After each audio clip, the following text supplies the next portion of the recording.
அல்ஹம்துலில்லாஹி நஹ்மதுஹு வ நஸ்தஈனுஹு வ நஸ்தக்ஃபிருஹு வ நுமினு பிஹி வ நதவக்கலு அலைஹி வ நஊது பில்லாஹி மின் ஷுரூரி அன்ஃபுஸினா வ மின் ஸய்யிஆத்தி அமாலினா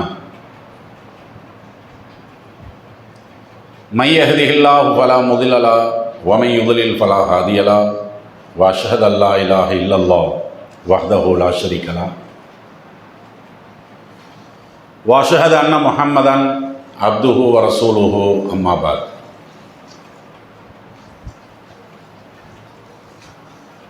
கண்ணியத்திற்குரிய எல்லாம் அல்ல அல்லாஹு ஜல்ல ஷானஹு தஆலாவின் நல்லடியார்களே, தாய்மார்களே, சகோதர சகோதரிகளே, ஜும்மா வணக்கத்தை நிறைவேற்றுவதற்காக நாமெல்லாம் இங்கே ஒன்று குழுமி இருக்கிறோம். இந்த இனிய நேரத்தில் ஈமான் தள்ளாடுவது ஏன் என்கின்ற தலைப்பில் எந்த நாளை அஞ்சுங்கள் என்று அல்லாஹ் ஜல்ல ஷானஹு தஆலா தன்னுடைய திருமறை குர்ஆனிலே குறிப்பிடுகிறானோ அந்த நாளில் வெற்றியை தீர்மானிப்பதற்கு எந்த ஈமான் மூல காரணமாக அமைந்திருக்கிறதோ அந்த ஈமானை நம்பி இருக்கக்கூடிய நம்மவர்களிடத்திலே தடுமாற்றம் ஏற்படுவது ஏன் என்பதை பற்றியும் ஈமான் தொடர்பான இன்னும் சில செய்திகளையும் நினைவு கூறுவதுதான் இந்த ஜும்மா உரையினுடைய நோக்கமாக இருக்கிறது. ஏனென்று சொன்னால், ஒரு முஸ்லிமினுடைய உள்ளத்திலே ஈமான் எந்த அளவிற்கு குடிகொண்டிருக்கிறதோ அந்த அளவிற்கு மாத்திரமே மறுமை நாளிலே இறைவனுடைய சன்னிதானத்திலே அந்த மனிதனால் முன்னேற்றத்தை அடைய முடியும். ஒரு மனிதனுடைய ஈமான் 70% நிறைவேற்றதாக இருக்கும் என்று சொன்னால் அந்த 70% முன்னேற்றத்தை மறுமை நாளில் அவன் நிச்சயம் பெறுவான். ஒரு முஸ்லிமினுடைய ஈமான் 50% இருக்குமேயானால் மறுமை நாளிலே அந்த 50% முன்னேற்றத்தை அந்த முஸ்லிம் பெறுவான். அதே ஒரு முஸ்லிமினுடைய ஈமான் 20% மாத்திரம் இருக்கும் என்று சொன்னால் அந்த 20%ற்கான முன்னேற்றத்தை மாத்திரம்தான் மறுமை நாளிலே அவனால் பெற முடியும். காரணம், ஈமானுக்கும் மறுமையினுடைய நாளுக்கும் நெருங்கிய தொடர்பு. இன்னும் சொல்ல போனால் அந்த மறுமை நாளோடு ரொம்ப ரொம்ப ஒட்டி இருக்கக்கூடிய முக்கியமான ஒரு அம்சம் என்னன்னு கேட்டால் இந்த ஈமான் தான். அதனால்தான் நபிகள் நாயகம் ஸல்லல்லாஹு அலைஹி வஸல்லம் அவர்களுடைய தோழர்கள் இந்த உலகத்திலே எத்தனையோ விதமான பாக்கியங்களை அவர்கள் கண்ணால் பார்த்தும் அந்த பாக்கியங்களை எல்லாம் உலக மக்கள் பாக்கியம் என்று பெருமையாக பேசியதை கேட்டோம். அவைகளையெல்லாம் பாக்கியம் என்று சொல்லாமல் மனிதனுக்கு இறைவன் வழங்கி இருக்கிறான் பார்த்தீங்களா, இந்த ஈமான். இதைத்தான் அவர்கள் முதல் லிஸ்ட்ல என்ன செஞ்சிருக்கிறாங்கன்னா, சஹாபாக்கள் பாக்கியமாக அவங்க அதைத்தான் பார்த்துருக்காங்க. நாம எதை பாக்கியமா பார்ப்போம்? பொருளாதாரத்தை பாக்கியமா பார்ப்போம். ஒரு பென்ஸு கார் நினைச்சுன்னு வைங்களேன், அதை பாக்கியமா பார்ப்போம். கழுத்தில் ஒரு 50 பவுன் தங்கச்சங்கிலி தொங்குச்சுன்னா அதை பாக்கியமா பார்ப்போம். ஆடம்பரமான வீடு இருக்கும் என்று சொன்னால் அதை பாக்கியமா பார்ப்போம். இதெல்லாம் பாக்கியம் இல்லை அப்படின்னு இஸ்லாமே சொல்லலை. இது எல்லாமே பாக்கியம்தான். ஆனால் மார்க் போடணும் இல்லை, எது ஃபர்ஸ்ட் எது செகண்ட் எது தேர்டுன்னு நம்ம மார்க் போடணும் இல்லை. அப்ப அந்த மாதிரி மார்க் போடக்கூடிய இடத்துல நம்மளுடைய ஈமான் எந்த தரத்தில் இருக்குதுன்னு பார்த்தீங்கன்னா, அதான் இஸ்லாத்தை நாம பாக்கியமாகவே கருதுற. சொல்ல போனா நீங்கள் வேண்டுமானால் நீங்கள் சந்திக்கக்கூடிய எந்த முஸ்லிமை வேணாலும் கேட்டு பாருங்க, அல்லாஹ் உங்களுக்கு என்னவெல்லாம் பாக்கியம் பண்ணியிருக்கிறான் என்று கேட்டால் அவர்கள் என்ன செய்வாங்கன்னா குறிப்பிட்ட சில விஷயங்களை சொல்லுவாங்க. அல்லாஹ் என்னுடைய உடல் ஆரோக்கியத்துக்கு பரக்கத் பண்ணியிருக்கிறான், அதில் பரக்கத் பண்ணியிருக்கிறான், இதில் பரக்கத் பண்ணியிருக்கிறான். சில பேர் அந்த பரக்கத்தையே சொல்ல மாட்டான். ஆனால் சொல்லக்கூடியவர்கள் என்னதான் சொல்லுவாங்க, இந்த உலக வாழ்வுக்கு வந்து எதெல்லாம் வந்து மூலமாக இருக்கிறதோ அவைகளை மாத்திரம் சொல்லுவாங்க. எனக்கு அல்லாஹ் வந்து இந்த இஸ்லாத்தை கொடுத்துருக்கான் பார்த்தீங்களா, இதுவே ஒரு பெரிய பாக்கியம், என்னுடைய உள்ளத்தில் இருக்கக்கூடிய ஈமானே பாக்கியம். நம்மள்கிட்ட யாரும் சொன்னதும் இல்லை, நம்மிடம் அது மாதிரியான ஒரு கேள்வியை கேட்டு நாம அதற்கான பதிலை இப்படி நம்ம சொன்னதும் கிடையாது. காரணம் என்ன? நாம தான் இந்த இஸ்லாமிய மார்க்கத்தை அடைந்திருப்பதற்கு வந்து எந்த தியாகமும் பண்ணல. ஈமானுக்கு நம்மளுக்கு ஒரு உறவு இல்லையில. பெற்றோர்கள் வந்து முஸ்லீமா இருந்தாங்க, நம்ம முஸ்லீமா பிறந்தோம், அவ்வளோதான். மற்றபடி நம்ம இந்த இஸ்லாத்தை படித்து அதுதான் சத்தியம் என்று விளங்கி அதற்காக பலவிதமான தியாகங்களை செய்து நாம் இந்த இஸ்லாமிய மார்க்கத்தை ஏற்றிருக்கிறோமானா அப்படி இல்லை. இது மனிதனுடைய தன்மை. இது எந்த ஒன்றுக்காக வேண்டி மனிதன் அதிகமாக தியாகம் செய்வானோ அந்த ஒன்றில் தான் என்ன செய்வான், மனிதன் தேடக்கூடியவனா இருப்பான், பாசம் வைக்கக்கூடியவனா இருப்பான். இப்போ பெருசாக பிள்ளைகள் மேலே அதிகமான பாசம் யாருக்கு இருக்குன்னு பார்த்தீங்கன்னா தகப்பனாரை விட தாய்க்கு தான் பாசம் இருக்கும். ஏன்னா அந்த நெருக்கம் அவங்கள்ட்ட தானே இருக்கிறது. தகப்பன் என்னதான் வந்து கொஞ்ச நாளும் அவன் சுமந்தவன் கிடையாது. இல்லை, ஒரு குழந்தையை ஈழுவதற்குன்று எது மாதிரியான பாரம் எது மாதிரியான கஷ்டமெல்லாம் இருக்கிறதோ அது தகப்பன் வந்து அனுபவிச்சதில்லை. ஆனால் அனுபவிச்சது யாரு? தாய் தான் அனுபவிச்சாங்க. அதனால தான் தாய்க்கும் பிள்ளைக்கும் வளர்ந்ததுக்கு பின்னா என்ன சொல்ல வரல, குழந்தையா இருக்கும்போது அப்ப தாய்க்கும் பிள்ளைக்கும் மத்தியில் ஒரு வலுவான ஒரு நேசம், வலுவான ஒரு பாசம் இருப்பதற்கு அடிப்படையான காரணம் என்ன? அவனை ஈண்டெடுத்ததற்காக வேண்டி அவர்கள் செய்த அந்த தியாகம் தான். ஆனா நாம அந்த மாதிரியாக தியாகம் செய்யலை. எந்த விஷயத்துலனா இந்த மார்க்க விஷயத்துல. இந்த மார்க்கத்தை நாம் அடைவதற்கு, மார்க்கத்தை பெறுவதற்கு எந்த விதமான தியாகம் என்ன செய்யல, நம்ம செய்யவே இல்லை. இப்ப சஹாபாக்களுக்கு வந்து ஏன் இந்த ஈமானி அவங்களுக்கு பெருசா தெரிஞ்சது? அவங்க என்ன நம்ம மாதிரி ஆசைகளுக்கு அப்பாற்பட்டவர்களா, தேவைகளுக்கு அப்பாற்பட்டவர்களா? அப்படியெல்லாம் ஒன்றும் இல்லையில. இன்னும் சொல்ல போனால் தேவைகளுக்கு ரொம்ப நாட்டமுடையவர்களாகத்தான் அவர்களுடைய வாழ்க்கையே இருந்தது. சாப்பாடு கூட திருப்தியா இல்லையில. நிறைவாக நம்ம சாப்பிட்றோம் பார்த்தீங்களா? என்னைக்காவது நம்ம சாப்பாடு கேட்டு அல்லாஹ்விட்ட நம்ம துவா செஞ்சே இருக்க மாட்டோம். அப்படி நம்ம செஞ்சிருக்கிறோமா? இரவா என்னுடைய அந்த இரவு சாப்பாட்டுக்கு நீ தான் வழிவகை செய்ய வேண்டும் அப்படின்னு நம்ம துவா செஞ்சே இருக்க மாட்டோம். சொல்லப்போனால் அந்த கற்பனையே இருக்காது. அடுத்த மாதத்துக்கு தேவையான பருப்பு வீட்டில் இருக்கும், அடுத்த மாதத்துக்கு தேவையான பல்லு விளக்குற பேஸ்ட்டு வீட்டில் இருக்கும். இருக்கா இல்லையா? ஒரு பிச்சைக்காரன்ட்ட கூட இருக்கும், அவனுக்கு தேவையானது. நாளைக்கு வந்து எனக்கு அரிசி வாங்குறதுக்கே வழி இல்லைன்னு சொல்லவே மாட்டான். அரிசி தான் இலவசமாகவே கொடுக்குறான்ல, அப்படி கொடுக்க தானே செய்கிறான். அப்போ என்னன்னா இதில் வந்து நம்மளை வந்து அந்த ஈடுபாடு இல்லை, தியாகங்கள் நம்ம செய்யலை. இப்போ சஹாபாக்கள் வந்து பலவிதமான தியாகம் செய்தார்கள் நம்ம சொல்கிறோம்ல. அடிபட்டாங்க, உதப்பட்டாங்க. எதனால் அடிபட்டாங்க? குடிச்சிட்டு சுத்தினாங்களா? அவங்க அடிபட்டது காரணம் என்னங்கிற? இல்லை பெண்களுடைய கையை பிடிச்சி இழுத்துட்டு சுத்தினாங்களா? கொள்ளையடிச்சாங்களா? ஒன்றுமே இல்லை. ஆனால் அடிபட்டாங்கிறோம். எதுக்கு அடிபட்டாங்க? இன்னைக்கு நீங்கள் குரானை வந்து ஹாயா எடுத்து படிக்கிறீங்கல்ல, நினைக்கிற நேரத்தில் எடுத்து படிக்கிறீங்கல்ல, இதே மாதிரி படித்ததுனால தான் அவங்க தியாகம் அடிபட்டாங்க. நாம் இன்னைக்கு நபி மொழியை நம்ம இப்போ பயானில் நம்ம கேட்குறோம்ல, இந்த மாதிரி கேட்டதுனால தான் அவங்க அடிபட்டாங்க. அப்போ அதில் வந்து அவர்களுக்கு அதிகமான தியாகம் இருந்த காரணத்தினால தான் இஸ்லாத்தை என்ன செய்கிறாங்க, சஹாபாக்கள் வந்து முதல் பாக்கியமாக சொல்கிறாங்க. அப்துல்லாஹ் இப்னு மஸ்ஊத் ரலியல்லாஹு அன்ஹு அவர்களே என்ன செய்கிறாங்க, அதை நம்மளுக்கு சொல்லி காட்டுறாங்க. இன்னல்லாஹ் யுஅத்தியல் மால மன் யுஹிப்பு வ மன் லா யுஹிப்பு. அல்லாஹ் வந்து அல்லாஹ்வை நேசிக்கிறவனுக்கும் பொருளை கொடுப்பான், அல்லாஹ் வந்து யாரை நேசிக்கலையோ அவனுக்கும் பொருளை கொடுப்பான். பொருளாதாரத்தை நம்ம பரக்கத்துன்னு சொல்கிறோம்ல, இதுதான் முதல் பாக்கியம் அப்படின்னு நம்ம சொல்கிறோம்ல. ஆனால் அல்லாஹ்வுடைய பார்வை என்ன? நீ என்னை ஏற்றுக்கிட்டாலும் நான் என்ன செய்வேன், பொருளை கொடுப்பேன். நபியை பின்பற்றினாலும் கொடுப்பேன், நீ ஃபிரௌனை பின்பற்றினாலும் கொடுப்பேன். இது அல்லாஹ்வுடைய பார்வை. அதற்கான கேள்வி கணக்கு அதெல்லாம் ரெண்டாவது விஷயம். உலகத்தில் அல்லாஹ் கொடுத்துட்டான் இருக்கிறான், எல்லாத்துக்குமே இந்த மாதிரியான ஜீவாதாரத்தை கொடுத்துட்டான் இருக்கிறான். இது இப்னு மஸ்ஊத் ரலியல்லாஹு அன்ஹு அவர்கள் சொல்றாங்க. வலா யுஅத்தியல் ஈமான இல்லா மன் யுஹிப்பு. அதே நேரம் இந்த ஈமான வந்து அல்லாஹ் யாருக்கு கொடுப்பான்? காஃபிர் கொடுப்பானா?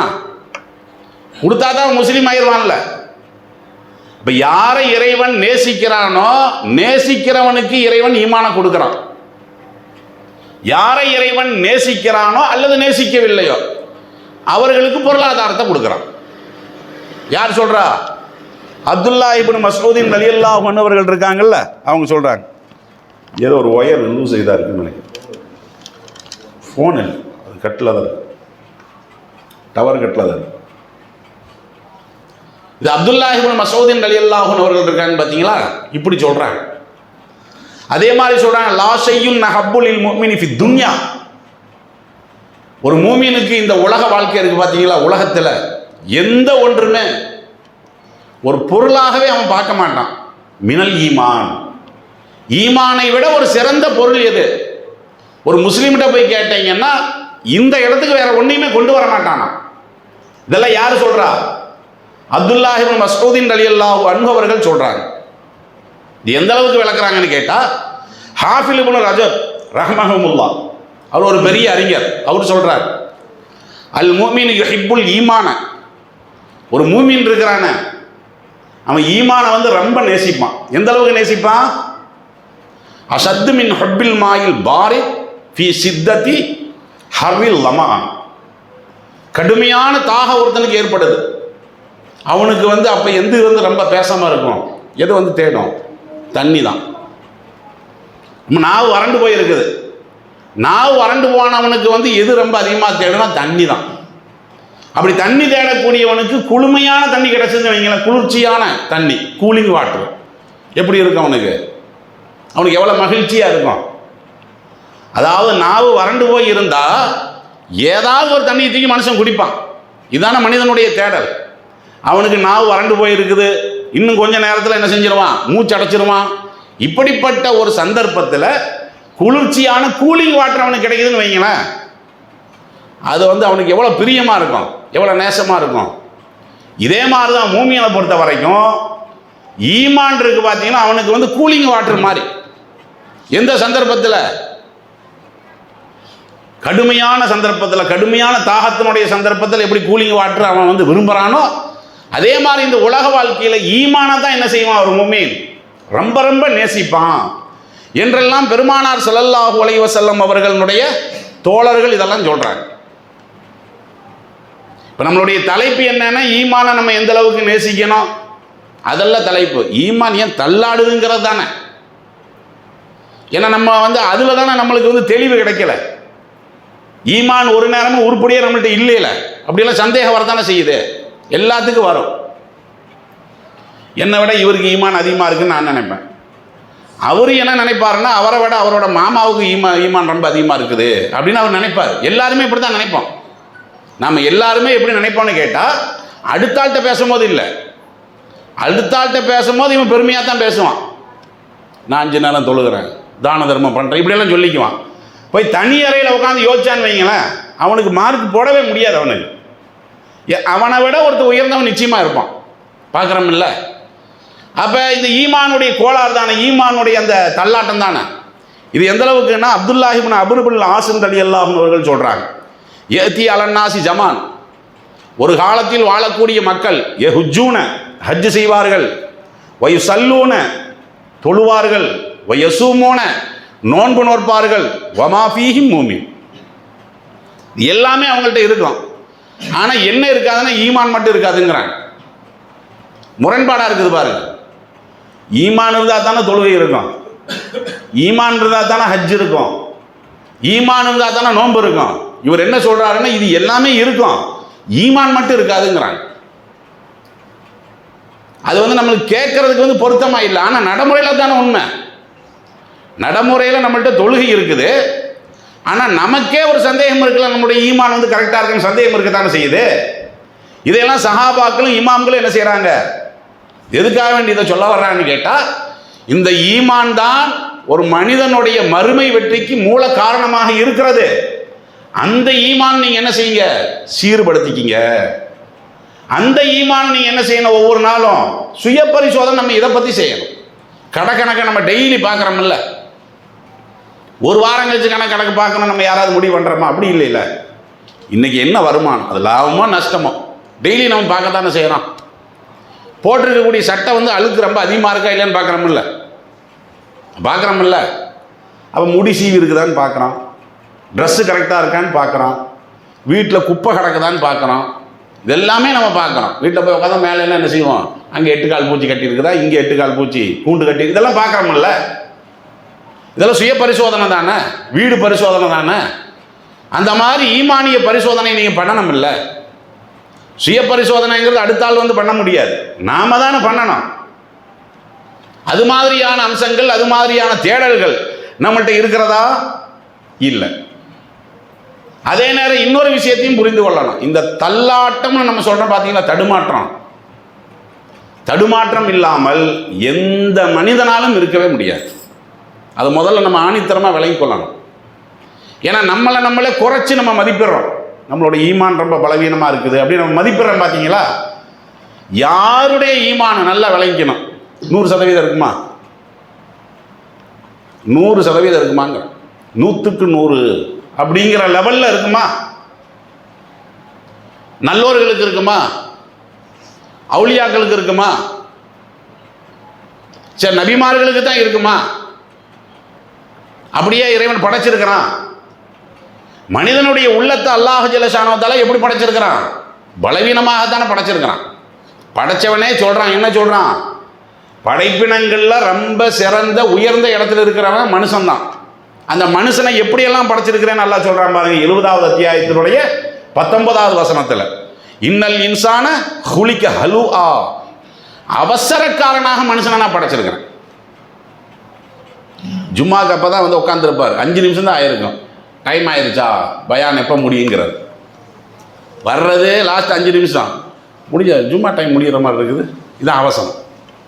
என்னமோ வந்து இங்கே 3/4 மணி நேரமாக இங்கே உட்காந்துருக்கிற மாதிரியும் விளங்குதுங்களா? அப்படி நம்ம பார்க்குறோமே இல்லையா? இது அவசரம். இது அல்லாஹ் தான் சொல்கிறான், படைச்சவனே சொல்கிறான், உன்னை நான் வந்து சிறப்பாக படைச்சிருக்கிறேன், ஆனால் உங்கள்கிட்ட இந்த அவசர புத்தி என்ன செய்யும், அது உங்கள்கிட்ட இருக்குங்கிறான். இப்படி அவசரம்னு மட்டும் சொல்லலை, குலிக்கல் இன்சானும் மின் அஜல். அஜல்னா என்னது? அந்த திடுதுப்புன்னு ஒரு வேலையும் செய்கிறது இருக்குது பார்த்தீங்களா, எல்லாத்துலையும் அதிரடி தான். அதிரடி சரவெடி, அவ்வளோதான், போட்டு தள்ளிடுற, வெடிச்சு விட்டுரு. அதனால் என்ன விளைவு ஏற்படும் அப்படியெல்லாம் ஒன்றுமே இல்லை. அதிரடி முடிவு இருக்குது பார்த்தீங்களா. இப்படி அவசரக்காரன்னு சொல்கிறான். அதே மாதிரி அல்லாஹ் ஜல்ல ஷானஹு தஆலா 90வது அத்தியாயத்தினுடைய 4வது வசனத்தில், லக்கது ஹலக்னல் இன்சான ஃபீ கபத், கஷ்டத்தில் மனிதனை நாம் படைத்திருக்கிறோம். உனக்கு தெரியும், அவருக்கு என்னப்பா சென்ட் அடிச்சுக்கிட்டு அவர் பார் எப்பவுமே அப்படி ஜாலியாக காரில் வந்து இறங்குறாரு, கார்லேயே போகிறாரு.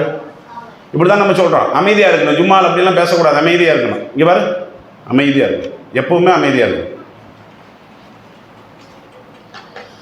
அப்போ நபிகள் நாயகம் ஸல்லல்லாஹு அலைஹி வஸல்லம் அவர்களுக்கு அல்லாஹ் இறக்கிய வசனத்தில் என்ன செய்யணும், இப்படி சொல்லி காட்டுறான். கஷ்டத்தில் தான் நான் படைச்சிருக்கிறேன். நீ நினச்சிட்டு இருக்கிற அவருக்கு கஷ்டமே இல்லை. அவர் காருக்குள்ளே தான் போவார். காருக்குள்ளே போகும்போதே அவருக்கு வந்து பல கவலைகள் அவருக்கு ஓடும்.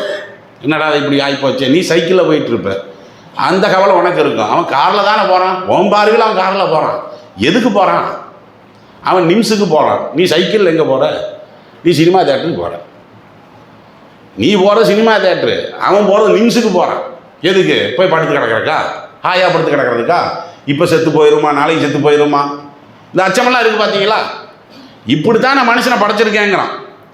அதே மாதிரி இன்னொரு வசனத்தில் 4வது அத்தியாயத்தினுடைய 28வது வசனத்தில் எல்லாம் என்ன சொல்கிறான், யுரீதுல்லாஹு அன் யுஹஃபிஃப அன்கும், உங்களுக்கு நான் லேசான சட்டத்தை நான் சொல்லியிருக்கிறேங்கிறான். ரொம்ப லேசான சட்டம். காரணம் என்ன?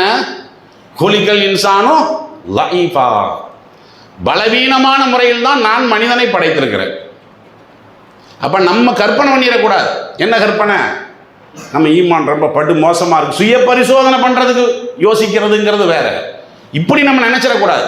இந்த அவருக்கு 100%, இவருக்கு 100% அப்படிலாம் நம்ம நினச்சிட்டு தான் இருக்கிறோம். அப்படி யாரையும் நீ நினைக்காது, உன்னை நீ தாழ்வாகவே நினைக்காது. பலவீனமாகத்தான் மனுஷன் படைக்கப்பட்டிருக்கான். அது நம்மளுக்கே தெரியுது இல்லை. அறிவு ஒன்று சொல்லுதா இல்லையா? இது தப்புன்னு அறிவு சொல்லணும், ஆனால் நம்ம செய்யத்தானே செய்யறோம். அறிவு சொல்லுது தப்பு, குறை பேசக்கூடாதுங்கிறதுக்கு குர்ஆன் ஹதீஸா வேணும். புறம் பேசாத, குறை பேசாத, நம்ம அறிவே சொல்லுது. ஆனாலும் நம்ம குறை பேசுவோம். ஏன்? அதான் பலவீனம். பலவீனமாக தான் நான் படைச்சிருக்கிறேன். நீ குறை பேசுவேங்கிறதெல்லாம் எனக்கு தெரியும். அல்லாவே சொல்கிறான்ல அதை. அப்போ குறை பேசணும். அது பார்க்குறீங்கல்ல. இப்படி பலவிதமான பலவீனங்கள் அல்லாஹ் ஜல்ல ஷானஹு என்ன செய்கிறான். அதே மாதிரி இது அவருடைய சொத்துங்கிறது எனக்கு தெரியும். இருந்தாலும் அது எனக்கு வேணும்னு மனசு சொல்லுது. இது தம்பிக்குள்ளதான், இது அண்ணனுக்குள்ளதான், தெளிவாக தெரியுது இல்லை. இருந்தாலும் சூழ்ச்சி பண்ணுறேன் பார்த்தீங்களா. அறிவு சொல்லுது இது தப்புடான்னு, இது உனக்கு இல்லது கிடையாது. ஆனால் நம்ம ஆசை என்ன செய்யுது, அந்த இடத்துல தள்ளுது பார்த்தீங்களா. அப்போ இப்படி தான் அல்லாஹ் என்ன செய்கிறான், மனிதனை படைச்சிருக்கிறான். நீங்கள் மனிதனுடைய இந்த அணுக்கள் எல்லாம் இருக்குது பார்த்தீங்களா, எல்லாத்தையும் டெஸ்ட் பண்ணுங்க. இது எதுக்கு, இது எதுக்கு, இது எதுக்கு. அறிவியலில் வந்து டெஸ்ட் பண்ணுறாங்கல்ல. அப்போ மனிதனுடைய நோயை விரட்டுவதற்கு என்று அணுக்கள் இருக்கிறது, நோயை விரட்டும். அதே மாதிரி ஆசையை தூண்டுவதற்கு என்று அணுக்கள் இருக்கிறது, தூண்டுதில்ல. நம்மளுக்கு அந்த எண்ணமே இருக்காது. மாங்காவை பார்க்குறோன்னு வைங்களேன், மாங்காவை பார்த்தா என்ன ஆகுது, எச்சில் ஊறத்தானே செய்யுது. நம்ம அதை கொண்டு வரல. மாங்காவை பார்த்தா எச்சில் ஊறுது. சில பேருக்கு இப்படி சொரண்டான்னு வைங்களேன், அவனுக்கு பல்லு கூசும். அப்படியெல்லாம் இருக்குது மனுஷனுக்கு. அவன் வந்து சுரங்கலை நகத்தில் வச்சு நான் இப்படி சுரண்டேன்னு வைங்களேன், அதை பார்த்தோம்னா பல்லு கூசும். கூசுதா இல்லையா? இதுக்கு நாம் என்ன முயற்சி பண்ணோம், அது வருது. ஏன் வருது? ஒன்றை உங்கள் அப்பா படைக்கல இல்லை, உங்கள் அம்மா படைக்கல இல்லை, நான் தானே படைத்தேன், நான் தான் அதை ஏற்படுத்தியிருக்கேங்கிறாங்க. இது நான் தான் படைச்சிருக்கேன். அப்போ இப்படி தான். அதே மாதிரி என்ன, இப்போ இந்த அல்லாஹ் கூட குரானில் சொல்கிறான்ல, அரைத்தல்லது என்ஹா அபுதன் இதா சல்லா, தொழக்கூடிய அடியானை தடை செய்கிறான் பார்த்தீங்களா. அவனை நீ பார்க்கவில்லையா அல்லாஹ் கேட்குறான். பள்ளிவாசல் அவன் தொழுக வர்றான். ஒருத்தர் பள்ளிவாசலுக்கு வர்றான்னாவே அவன் வந்து அவனுடைய அடிப்படையில் மறுமையில் வெற்றி அடையணுங்கிறதுக்கு தானே வர்றான். நீ தொப்பி போடல இல்லை, ஏன் பள்ளிக்குள்ளே வராது, நீ இதை பின்பற்றல இல்லை, பள்ளிக்குள்ளே வராத, இப்படியெல்லாம் சொல்கிறாங்க பார்த்தீங்களா. இதே மாதிரி நபிகள் நாயகத்தையும் தடுத்தாங்கல்ல. அதுக்கு தான் அல்லாஹ் என்ன சொல்கிறான், அரை தல்லது என்ஹா அபுதன் இதா சொல்லலாம், தொழக்கூடிய அடியானை தடை செய்பவனை நபியை நீ பார்க்கவில்லையா. இப்படியெல்லாம் சொல்லிட்டு பல விஷயங்களை சொல்கிறோம். அலம் யாலம் பி அன்னல்லாஹ் யரா, அல்லாஹ் பார்க்கவில்லை என்று அவர்கள் நினைத்து விட்டார்களா. கல்லால இல்லம் என் தகி, இனிமேல் இந்த பள்ளிவாசலுக்கு வரக்கூடாது அந்த மாதிரி போர்டு வைக்கிறவன் இவர்கள் எல்லாம் இந்த காரியத்திலிருந்து திருந்தவில்லை. ஆனால் இது குரானில் நேரடியாக இருக்கிறது. 96வது அத்தியாயத்தை நீங்கள் படித்து பாருங்க. அப்போ இந்த மாதிரி பள்ளிக்கு வருபவர்களை தடை செய்கிறார்களே, அவர்கள் நல்லா சிந்திக்கணும். அல்லாஹ் ஒன்றை பார்த்துக்கிட்டு இருக்கான். உன்ட்ட அதிகாரம் இருக்குது, நீ தான் தலைவர், நீ தான் செயலாளர், நீ நினச்சின்னா போர்டில் என்ன வேணாலும் எழுதி போடலாம், நான் பார்த்துக்கிட்டு இருக்கேன்ல. இப்போ கல்லால இல்லம் என் தகி, நீ இந்த விஷயத்திலிருந்து விளங்கி கொள்ளவில்லையானால் நசுவாம்பின் நாசியா, உன்னுடைய அந்த நெட்டி குடுமையை நான் பிடிக்கிறேன். அல்ல என்ன சொல்கிறான், நாம் சொல்லுவோம்ல, மிரட்டக்கெல்லாம் சொல்லுவோம்ல, காதை பிடிச்சி திருகி எடுத்துருவோம் நம்ம சொல்லுவோம்ல, இடுப்பெடுமை உடச்சிருவோன்னு. அல்ல என்ன சொல்கிறான், இந்த மாதிரியான விஷயத்தை நீ பண்ணேன்னா நான் உன்னை இங்கே பிடிப்பேங்க. இங்கே பிடிக்கிறதுக்கு என்ன இருக்குது, இதில் என்ன இருக்குதுங்கிறேன், இதில் என்ன இருக்குது, ஒன்றுமே இல்லை. அப்படி தான் நம்ம சொல்கிறோம். அப்போ அதுக்கு வந்து அல்லாஹ் என்ன சொல்கிறான்னா அதுக்கு காரணம் சொல்கிறான். நாசியா, இந்த முன்னெற்றினா என்னன்னு தெரியுமா, காதிபா, அங்கிருந்து தான் பொய் வருது. பொய் உனக்கு எந்த இடத்துல உற்பத்தி ஆகுதுன்னா இந்த இடத்துலேருந்து உற்பத்தி ஆகுது. ஹாத்தியா, பாவமும் இந்த இடத்துலேருந்து தான் உற்பத்தி ஆகுதுங்கிறான். அதான் ஆசை தான் இதை செய்து நம்ம சொல்கிறோம்ல. அல்லாஹ் வந்து அதுக்கு ஒரு பாயிண்ட்டை வச்சிருக்கிறான். முன்னெற்றியை நான் பிடிச்சிருவேன். நாசியானா முன்னெற்றி, இந்த இடத்துல நான் ஏன் பிடிக்கிறேன், அந்த இடம்தான் உன்னை பாவம் செய்ய சொல்கிறது, அந்த இடம்தான் உன்னை வந்து பொய் சொல்ல சொல்கிறது. நல்லா சொல்கிறான் பார்த்தீங்களா. இதான அறிவியல்.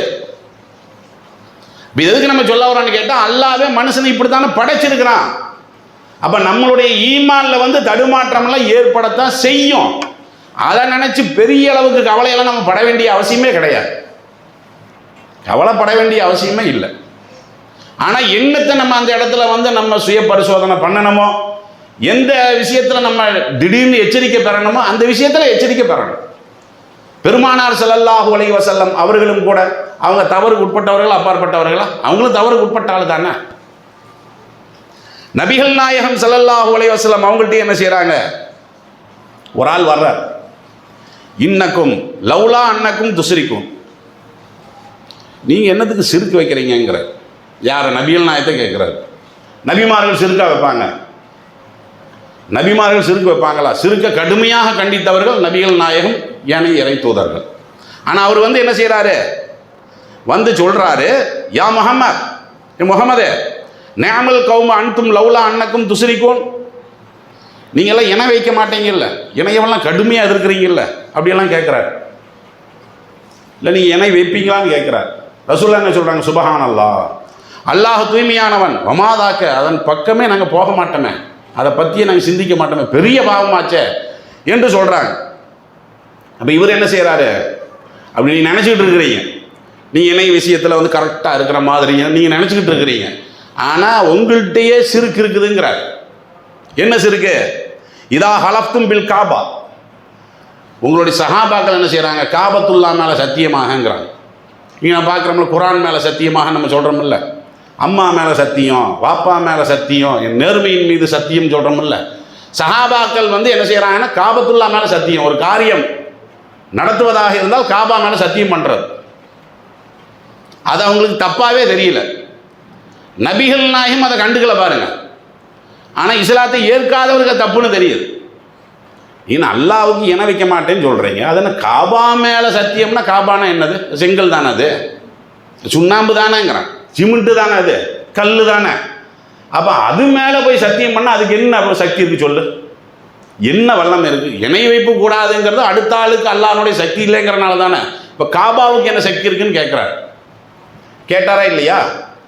அதே மாதிரி சஹாபாக்கள் என்ன சொன்னாங்க, ஒரு காரியம் நடந்து விட்டது என்று சொன்னால், அல்லாஹ் நாடியதை போல, நபியே நீங்கள் நாடியதை போல நடந்து விட்டதுன்னு வழக்கமாக சொல்லிக்கிட்டு இருக்கிறாங்க.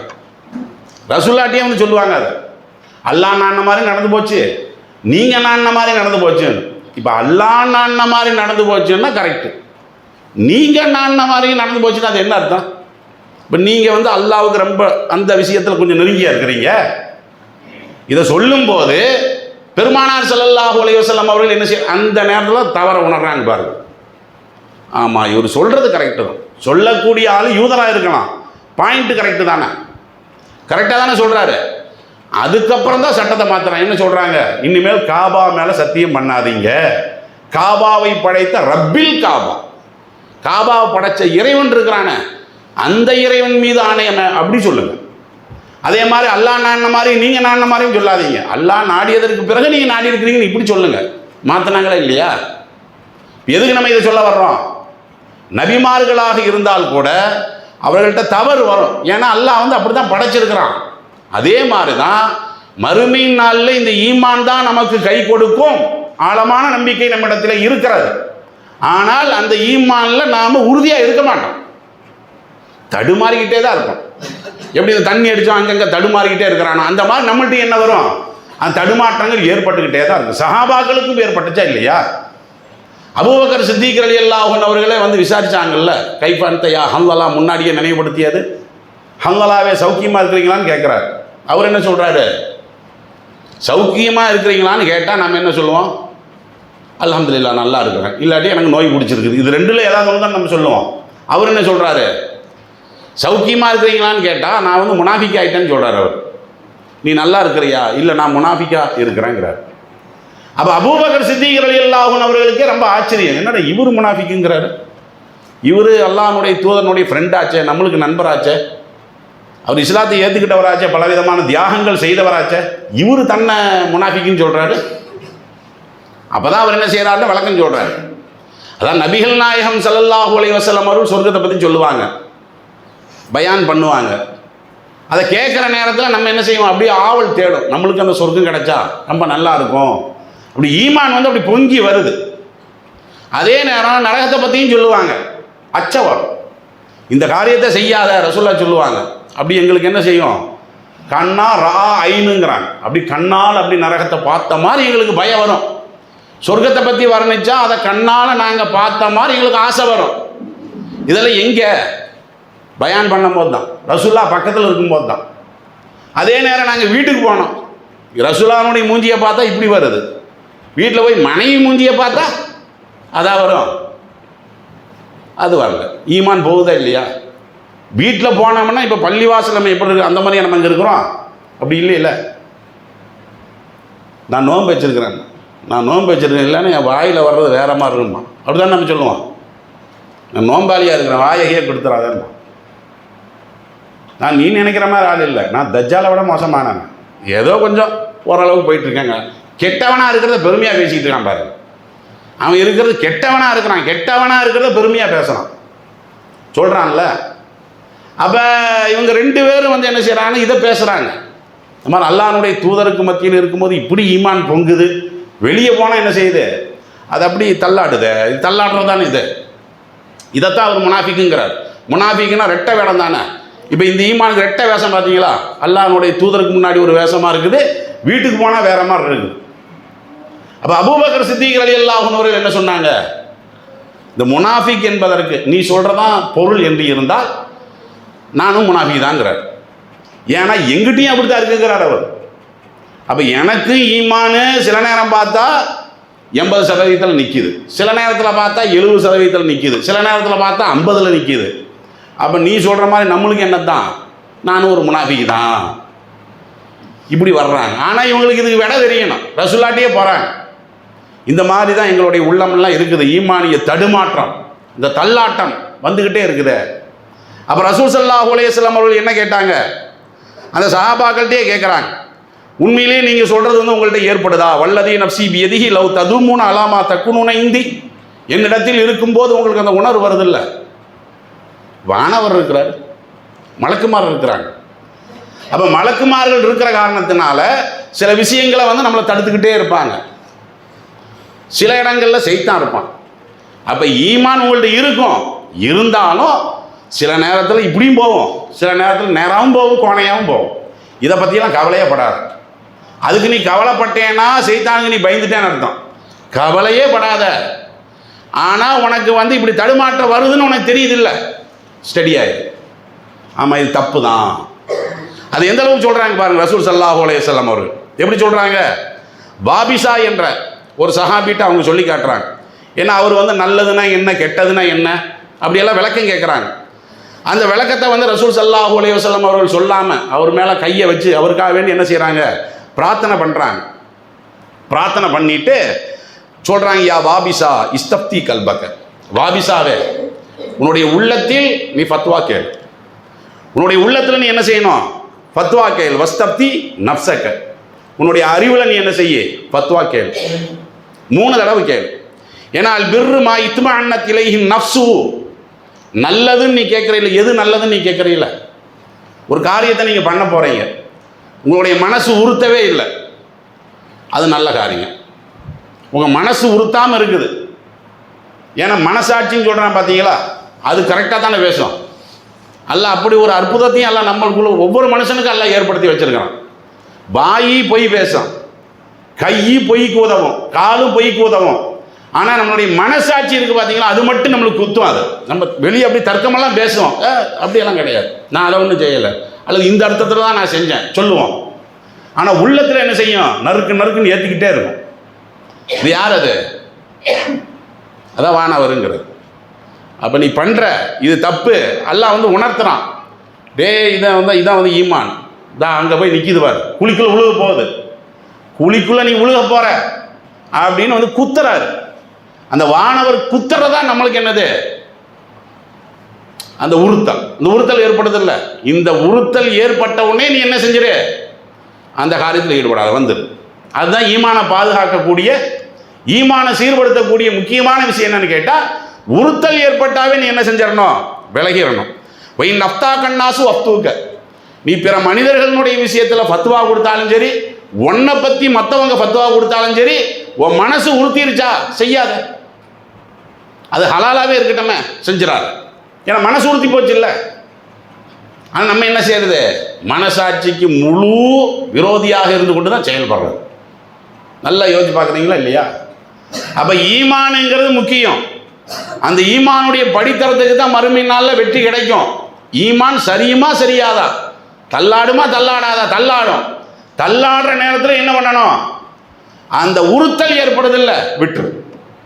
ஒரு காட்சியை நீ பார்க்குற, கண்ணு ரசிக்குது, கை அதை தேடி போகுது, டக் டக்குன்னு அடிக்குது, உள்ள அதை சொல்லும், இது ஹராம்னான்னு சொல்லுது, இது ஹராமு, இதை பண்ணாத, உன் கால் இந்த சைடு போகுது, அது போய் நடக்காத சொல்லுது இல்லை.